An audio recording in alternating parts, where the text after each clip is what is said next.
दोस्तों, आप देख रहे हैं कि ये एक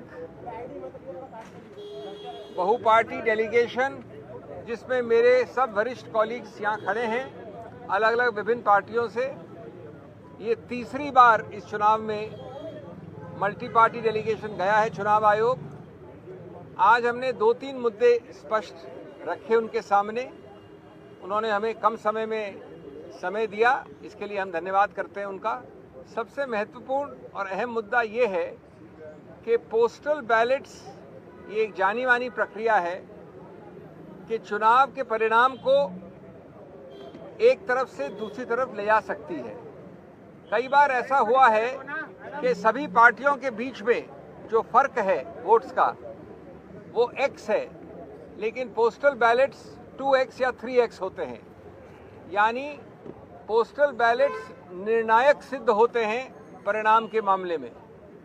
इसलिए चुनाव आयोग ने एक जो रूल है, प्रावधान है, जो एक्ट के अंतर्गत रूल बनता है, जो स्टैट्यूटरी रूल होता है, कोई गाइडलाइन नहीं, कोई चिट्ठी नहीं, उसके अंदर कहा है अंतर्गत कि पोस्टल बैलेट्स की गिनती पहले ली जाएगी।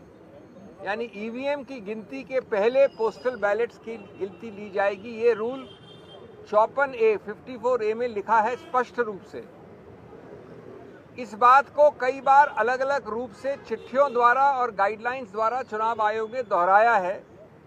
2019 में बड़े स्पष्ट रूप से कहा कि पहले आप पोस्टल बैलेट की गिनती शुरू करिए, उसके कुछ समय बाद आप ईवीएम की गिनती शुरू कर सकते हैं, लेकिन, और ये बहुत अहम बात है, आप ईवीएम की गिनती खत्म नहीं कर सकते या परिणाम का अंत नहीं कर सकते जब तक पोस्टल बैलेट का पूरा रिजल्ट गणना के बाद घोषित न हो जाए।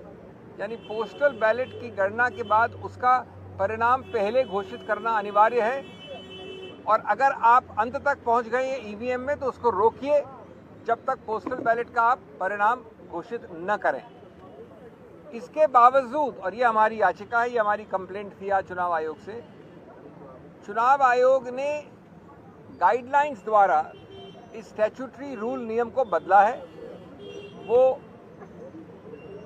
नहीं किया जा सकता कानून में। गाइडलाइंस द्वारा किसी रूल को नहीं बदला जा सकता। उन्होंने गाइडलाइंस द्वारा जो पुरानी गाइडलाइंस थी 2019 वाली, जो मैंने बताई अभी आपको, उसको हटा दिया है, उसको निरस्त कर दिया है। और इसका बड़ा सरल और सीधा परिणाम ये होता है कि ईवीएम की पूरी गणना हो जाए अंत तक, तब तक भी पोस्टल बैलेट की निर्णय की घोषणा करना अनिवार्य नहीं रहा है।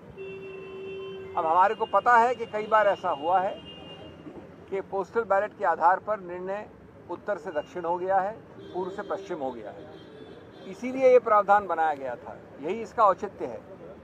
इसलिए ये अति आवश्यक है कि ए, आप कानून के अंतर्गत एक गाइडलाइन द्वारा नियम को नहीं बदल सकते। बी, पोस्टल बैलेट जो निर्णायक एक रोल प्ले करता है उसके लिए भी अनिवार्य है कि उसको पहले गिना जाए।